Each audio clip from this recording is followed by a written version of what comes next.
저는 오늘 함께 봉독한 누가복음 9장 57절에서 62절 말씀 근거로 우리 함께 말씀의 제목을 따라해 주시기 바랍니다. 우리는 하나님을 따르는 자입니다. 우리는 하나님을 따르는 자입니다. 네, 이러한 제목으로 여러분과 함께 은혜 나누고자 합니다. 여러분과 저는 오늘 이 시간 한 가지 공통된 그 결심을 가지고 이 자리에 나와 있습니다. 그것은 몇 주간에 걸쳐서 계속 말씀드린 것처럼 우리는 하나님의 그 부르심을 받았습니다. 그 부르심에 합당한 그러한 삶을 살아야 되는데요. 그게 뭐냐면 우리는 예수님의 사람이라는 것입니다. 즉 다시 말하면 그리스도인으로서 주님의 길을 잘 살겠다라는 그러한 결단을 하는 자라는 것입니다. 왜냐하면 그래야 우리 그리스도인들은 진정 행복하고 잘 살 수 있기 때문입니다. 오늘 회중 찬양에 하는 것처럼 예수님과 함께 즐겁고 복된 길 가시길 바랍니다. 아멘. 네. 그렇다면 오늘 다시 우리는 이렇게 질문을 해 보아야 합니다. 한번 따라해 주시기 바랍니다. 누구를 따르고 있는가? 누구를 따르고 있는가? 오늘 이 예루살렘 찬양대도 찬양한 것처럼 주 예수라고 하지 않았습니까? 아멘. 주 예수 맞나요? 여러분은 예수님을 주로 모시고 그 주님을 따르고 주님 앞에 순종하는 길 가고 계십니까? 아멘이시죠? 네, 아멘입니다. 그런데 오늘 본문에 따르면 57절에 예수님이 길 가실 때라고 되어 있습니다. 길 가실 때. 네, 무슨 길을 가고 계실까? 본문 오늘 앞에 51절에 보면 이렇게 되어 있습니다. 예수께서 승천하실 기약이 차감해 예루살렘을 향하여 올라가기로 굳게 결심하시고 라고 되어 있습니다. 왜 굳게 결심을 하셨을까요? 주님이 길을 가시는데 그 길을 굳게 결심하시면서 지금 예루살렘으로 올라가고 계시는 길에 오늘 여러 사람을 만나고 계셨다는 것이거든요. 왜 굳게 결심하셨을까요? 왜? 네, 그렇죠. 십자가 고난의 길이죠. 승천하시기 위한 반드시 거쳐야 되는 그러한 과정이 있었죠. 우리 주님이 사명을 마치시고 승천하시기 위해서는 반드시 겪어야 하는 십자가와 부활의 그러한 길을 거쳐야 하기 때문에 굳게 결심하시면서 그 목적만을 향해 가고 계셨다는 것입니다. 그때 어떤 사람이 예수님께 나와서 이렇게 얘기를 합니다. 어디로 가시든지 나는 당신을 따르겠습니다 라고 얘기를 합니다. 이 사람은 마태복음 병행 본문에 보면은 이 사람을 서기관이라고 기록하고 있습니다. 이렇게 우리와 같이 예수님의 길을 같이 따르겠다고 결심한 이 사람에게 예수님은 뭐라고 말씀을 하셨을까요? 뭐라고 말씀하셨을까? 그래서 세 번째 한번 따라해 주시기 바랍니다. 주님을 따르는 삶의 의미. 예수님께서는 이 사람을 통해서 주님을 따르는 삶의 진정한 의미가 무엇인지, 그것이 어떤 것인지를 오늘 알려주시고자 하신 것입니다. 그래서 오늘 본문 말씀 57절, 58절 말씀을 같이 한번 합독해 보겠습니다. 시작. 길 가실 때에 어떤 사람이 여짜오되 어디로 가시든지 나를 따르리이다. 예수께서 이르시되 여우도 굴이 있고 공중의 새도 집이 있으되 인자는 머리 둘 것이 없도다 하시고. 어디로 가시든지 나는 당신을 따르겠습니다 라고 서기관이 얘기했단 말이에요. 이렇게 결심한 사람에게 예수님은 그 길이 결코 평탄한 길이 아니다 라고 지금 말씀하고 계시는 것입니다. 사실 예수님 앞에서는 이 서기관은요 정말 대단한 결심을 한 것입니다. 왜냐하면 그 당시 예수님이 백성들은 예수님을 말씀을 귀 기울이기도 하고 예수님이 나타낸 기적과 이사가 너무나도 놀라워서 주님을 따르는 무리였지만 그 당시에 기득권층인 서기관, 제사장, 그런 율법 학자들, 그런 사람들은 예수님을 부정적인 시각으로 바라보고 있었다는 것입니다. 그럼에도 불구하고 이 사람은 자신의 신분과 위치 그리고 반대를 무릅쓰고 예수님을 따르겠다고 결단한 것입니다. 그렇다면 예수님께서 그 사실만 가지고서도 서기관 아니겠습니까? 그 기득권을 포기하고 예수님을 따르겠다는 그 사실만 가지고서도 야, 그래, 너 대단한 결심을 했구나, 잘했다, 나를 따르라, 이렇게 말씀하셔야 상식적인데, 오늘 그렇게 따르겠다고 하는 그러한 결단을, 대단한 결단을 한 사람에게 내 길은 결코 평탄한 길이 아니다 라고 지금 얘기하고 있었다는 것입니다. 왜 이렇게 말씀을 하셨을까요? 우리에게도 주님이 주님을 따르겠습니다 이렇게 주님께 고백을 한다면 우리 주님이 얘들아, 나를 잘 따라라, 그래, 네가 날 따르겠다고 하니 고맙다, 이렇게 말씀해 주셔야 되는데 왜 이런 얘기를 하셨을까요? 이 서기관이 놓치고 있었던 한 가지가 있었기 때문입니다. 그게 뭐냐면요, 이 사람은 그동안 예수님이 하신 이적과 기사, 그런 것들을 아주 놀랍게 여겼습니다. 그리고 아주 대단히 훌륭한 사람인 줄 알았습니다. 그래서 이 사람의 그 마음에는 주님을 우리 예루살렘 찬양대가 고백한 것처럼 주라고 여기는 것이 아직은 아니라, 구세주가 아니라, 주님이 아니라, 주인이 아니라 그저 그 당시에 조금 더 훌륭한 그러한 랍비, 그리고 그 사람을 흠모해서 그 사람 밑에서 문화생으로 들어가서 뭔가를 배우려고 하는 그러한 의도를 가지고 주님을 따르겠다고 한 것입니다. 수면 위에 예수님의 놀라운 기적, 놀라운 이사, 그리고 놀라운 말씀, 훌륭한 말씀, 그것에 감복해서 그 주님 밑에 들어가서 배우면 나도 뭔가 좋아지겠지 라는 마음으로 주님을 따르고 싶었다는 것입니다. 사랑하는 성도 여러분, 여러분은 주님을 따르겠다고 고백하는 그리스도인입니다. 아멘? 그렇다면 여러분, 주님을 왜 따라가고 계십니까? 왜 따라가고 계십니까, 여러분? 한번 가슴에 손을 얹고 생각해 보시기 바랍니다. 수면 위에 화려한 이 서기관이 생각한 것처럼 그러한 화려한 삶에 도취되어서 뭔가 행복하기 위해서, 뭔가 문제가 소원이 이루어지기 위해서, 마음에 좀 평안을 얻기 위해서, 물론 이런 것들은 우리 주님이 다 이루어 주실 수 있는 능력의 주님인 줄 믿습니다. 그러나 그게 주가 되어서는 안 된다는 것입니다.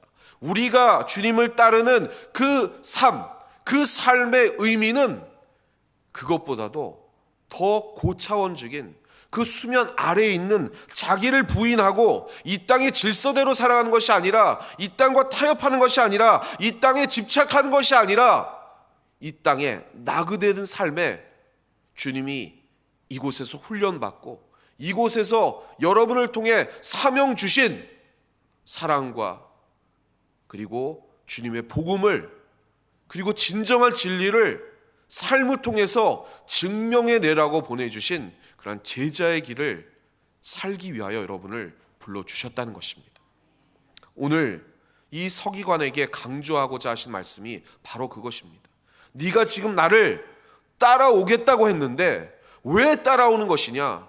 정말 나를 훌륭한 랍비를 통해서 내 밑에서 뭔가 배우면 좋아지고 삶이 유택해지고 네가 생각하는 어떤 사고관과 가치관이 좋아지고 그리고 보다 좀 바른 삶을 살기 위해서 살아가는 것이 아니냐? 그게 아니다. 나를 따라가는 진정한 의미는 고난이 있을 수 있다, 시련이 있을 수 있다. 그러나 그 고난을 이겨나간 진정한 삶의 의미가 나한테 주어졌다. 왜냐하면 나에게 진정한 삶에 생명이 있기 때문이다. 너를 구원할, 그 영혼을 구원할 생명이 있고 그것을 증거할 그러한 사명을 받은 자가 진짜 나를 따르는 자다. 여러분이 단지 여러분의 삶을 만족하기 위하여 이 자리에 나오셨다면 오늘 말씀을 다시 한번 귀 기울여야 하십니다. 여러분을 부르신 그 부르심에 합당한 삶은 여러분을 통해 일하고자 하시는 그 주님의 열심이 있습니다. 여러분을 통해 진정한 진리를 드러내고 이 땅의 삶이 여기서 끝나는 것이 아니라 영생의 생명이 있고 그리고 진짜 인간답게 살아가는 것이 무엇인지 그 진리를 전하고자 여러분을 불러주신 줄 믿습니다. 그 사실을 전하시는 여러분 되시기를 주님의 이름으로 축원합니다. 이 세상의 수많은 사람들, 여러분이 늘 만나고 접하는 그러한 사람들이 그 진리를 모른 채 이 세상이 다인 양 집착하며 뭔가 이곳에 행복이 있을 수 있고 그것을 추구하고자 하는 삶을 살아가고 있습니다.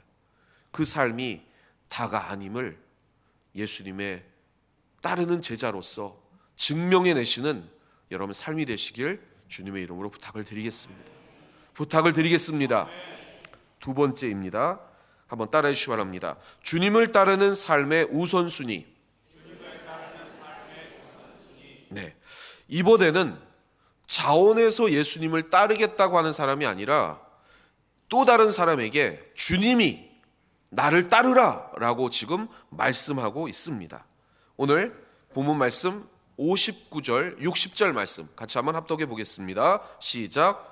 또 다른 사람에게 나를 따르라 하시니 그가 이르되 나로 먼저 가서 내 아버지를 장사하게 허락하옵소서. 이르시되 죽은 자들로 자기의 죽은 자들을 장사하게 하고 너는 가서 하나님의 나라를 전파하라 하시고. 아멘. 자발적으로 주님을 따르겠다고 하는 사람이 아니라 이번에는 주님이 어떤 사람을 만나셨냐면 주님이 이 사람에게 지금 제자된 사람들, 주님을 따르는 무리 중에 그 한 사람에게 그 사람의 마음을 아시고 얘기를 하셨습니다. 나를 따르라 라고 말씀하셨습니다.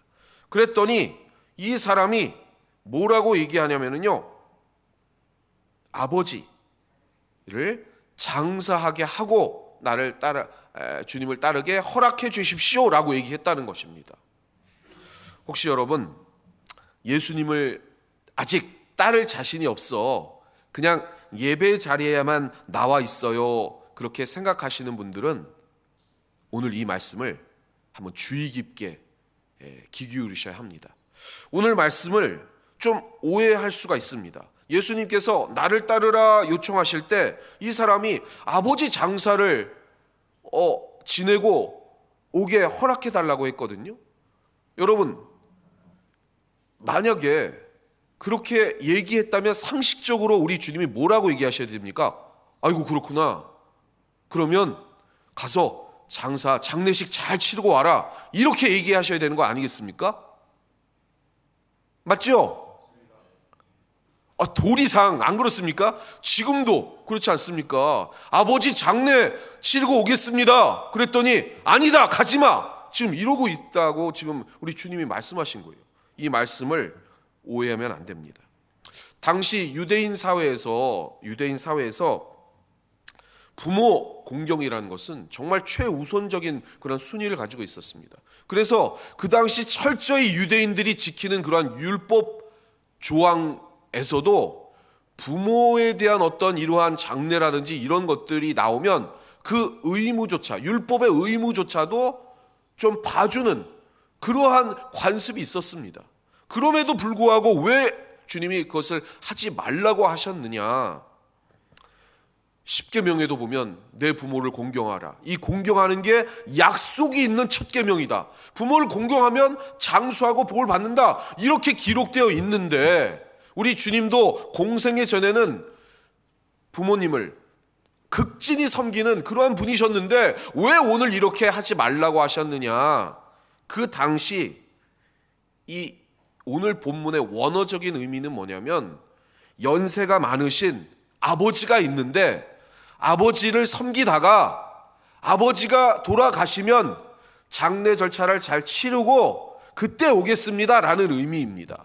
그런데 유대 관습상 아버지가 돌아가시면 한 7일 동안 애곡하고 그리고 1년 동안은 그것을 애통하는 기간을 가져야 되는 게 어느 정도 관습에 따른 의무였습니다.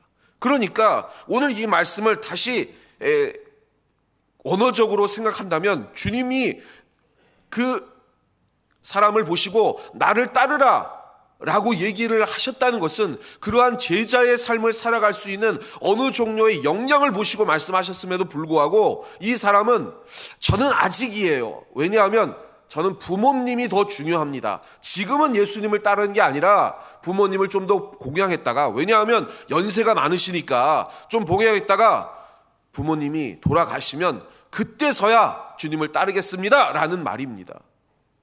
결론적으로 그냥 결과론적으로 말하면 지금은 아니에요 라고 얘기한 거나 마찬가지라는 것입니다. 그러니까 주님이 말씀하신 것입니다. 죽은 자들로 자기의 죽은 자를 장사하게 하고, 이건 뭐냐면 남은 가족이 있지 않느냐라는 의미입니다. 남은 가족이, 물론 네가 부모 사랑하는 건 알지만 남은 가족이 있기 때문에 그 가족에게 부모를 맡기고 너는 지금 사명을 다하여 그 자리에 서야 된다라고 말씀하신 것입니다. 왜냐하면 전에도 말씀드렸지만 주님이 지금 승천하실 때가 가까이 차오고 있었다는 것입니다. 그것은 금방 예루살렘에 올라가셔서 십자가를 지고 부활하신 다음에 40일 후에 승천입니다. 주님의 일을 감당할, 주님과 함께 있어야 할 시간이 얼마 남지 않았어요. 그런데도 불구하고 이 사람은 그 사명의 자리를 벗어나 지금이 아니라 나중에 하고 싶다고 삶의 우선순위를 자기의 삶으로 돌리고 있었기 때문이라는 것입니다. 무슨 말씀인지 이해 가시겠습니까? 그래서 오늘 주님이 말씀하신 의도가 그것입니다. 너의 지금의 삶의 우선순위가 무엇이냐? 사명이냐? 아니면 너의 가족의 아니냐? 지금은 너는 택한 자이기에, 부르심을 받은 자이기에 지금 네가 시간이 없으니 내 사명을 감당하고 그리고 이후에야 너의 가족을 돌봐라 라고 말씀하시는 것입니다. 사랑하는 성도 여러분, 주님을 사랑하고 따르는 이 귀한 주님을 따르는 삶이 여러분의 삶의 최우선순위가 되어야 될 줄 믿습니다. 주님이 장차 오실 때 착하고 충성된 종아 일컬음을 받을 수 있도록 우리는 하나님께 부르심을 받았습니다. 그러기에 주님 사명에 먼저 눈뜨시고 그것을 최선을 다하여 이루어 나가실 때 주님께서는 여러분의 삶의 자리를 돌보아 주시는 것입니다. 그게 그리스도인의 삶의 우선순위이고 그게 제대로 질서 있게 살아가는 우리의 삶의 진정한 자세라는 것입니다. 그를 통해 주님을 진정으로 따르는 믿음의 백성 되시길 주님의 이름으로 축원합니다. 마지막으로 한번 따라해 주시기 바랍니다. 주님을 따르는 삶의 자세. 주님을 따르는 삶의 자세. 이제 또 다른 사람이 나옵니다. 이 사람이 주님을 따르겠다고 합니다. 그런데 조건을 갖다가 붙입니다. 그게 뭐냐면 언급한 것처럼 나로 먼저, 이 전에 사람도 그랬죠. 나로 먼저가 들어갑니다. 이건 강조한 단어죠. 뭐냐면 중요한 게 좀 더 있다라는 의미입니다. 이 사람에게는 뭔가 중요한 게 그 조건이 더 있다라는 의미인데요. 그래서 이 사람의 상태는 앞의 사람과는 조금 미묘한 차이가 있는데 제자로 작정했지만, 예수님을 따르기로 작정했지만 아직은 세상에 미련이 남아서 주저주저하는 그런 나약한 상태를 의미하고 있다는 것입니다. 그게 오늘 마지막 본문 말씀 61절 62절 말씀입니다. 같이 한번 합독해 보겠습니다. 시작. 또 다른 사람이 이르되 주여 내가 주를 따르겠나이다마는 나로 먼저 내 가족을 작별하게 허락하소서. 예수께서 이르시되 손에 쟁기를 잡고 뒤를 돌아보는 자는 하나님 나라에 합당하지 아니하니라 하시니라. 아멘. 이 말씀도 오해하면 안 됩니다. 아니, 가족들과 작별 인사하는 것도 주님이 막으신다고? 아유, 주님 너무 야박하시네? 이렇게 생각하실 수 있지만 원어적인 의미가 조금 다릅니다. 헬라어에서 이 가족이란 단어를 남성형으로 쓰고 있습니다. 이게 뭐냐면요, 가족의 중대 의사를 결정할 남자 가족 구성원을 의미합니다. 그러니까 이 사람은 지금 어떻게 생각하고 있냐면, 그렇게 제자를 따르겠다고 이렇게 하는데 예수님 말씀하시니까 자기도 주님을 따르고는 싶은데 가족의 허락을 막고 올 테니까 좀 기다려 달라고 지금 얘기를 하고 있는 것입니다. 그러니까 주님은 그 마음을 보시고 지금 주저하고 있는 그러한 마음의 상태를 지금 보시고 계신 것입니다. 그래서 뭐라고 말씀하십니까? 손에 쟁기를 잡고 뒤를 돌아보는 자는 하나님 나라에 합당하지 않다, 이렇게 말씀하신 것입니다. 쟁기, 지금의 말로 하면 트랙터를 몰고 있는데, 지금 논과 밭을, 트랙터를 통해서 밭을 갈고 논을 갈고 있는데 뒤를 돌아보면 어떻게 되겠습니까? 어떻게 됩니까? 뒤를 돌아보면서 자꾸 트랙터를 앞에 보고 밭을 갈아야 되는데 뒤를 돌아보면서 트랙터를 몰고 있어요. 어떻게 됩니까? 남의 밭으로도 가기도 하고, 그냥 길가로도 갈 수도 있고, 아니면 자기 집을, 벽을 밀칠 수도 있지 않습니까? 그래요, 안 그래요, 여러분? 저도 어렸을 때 방학 때 시골에 놀러 갔다가 경운기 몰다가 우리 외갓집 담벼락을 이렇게 밀어버린 적이 있었는데, 네. 여러분은 없으시죠? 네, 여러분은 그러지 않으시리라 믿습니다만은, 딴 생각을 하면, 자꾸 주저하면 그렇게 엉망이 된다라는 것을 우리 주님이 지금 말씀하고 계시는 것입니다. 우리 주님 말씀하셨습니다. 여러분은 이미 쟁기를 잡은 사람입니다. 아멘. 하나님의 일꾼으로 하나님의 그러한 논과 밭을 지금 농부로서 하나님의 말씀을 심고 그것을 키우고 그것에 대한 열매를 소망해 나가는 하나님의 일꾼인 줄 믿습니다. 하나님의 군사인 줄 믿습니다. 그런데 자꾸 뒤를 돌아보고 있다는 것입니다.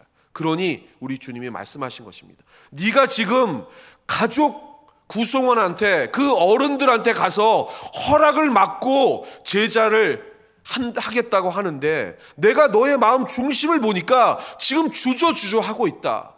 지금 이미 제자로서 사명을 감당하고 있는데 왜 자꾸 세상에 미련을 두고 왔다 갔다 하고 있느냐. 그런 사람은 하나님 나라에 합당하지 않는 것이다. 사랑하는 성도 여러분, 오늘 주님을 따르는 여러분의 신앙의 자세는 어떠하십니까? 오직 앞만 보고 그 트랙터를 몰고 주님의 그 나라를 위해서 애써 가고 계십니까? 아니면 여러분의 삶의 염려와 걱정과 근심과 그리고 어떤 시련과 그런 환난에 넘어져서 자꾸 주저 하십니까? 오늘 주님이 말씀하십니다. 그 쟁기를 잡고 뒤를 돌아보는 자는 하나님 나라에 합당하지 않다. 다시 한번 열심을 내서 앞만 보고 믿음에 전진하신 여러분 되시기를 주님의 이름으로 축원합니다. 축원합니다. 말씀을 정리해 보겠습니다.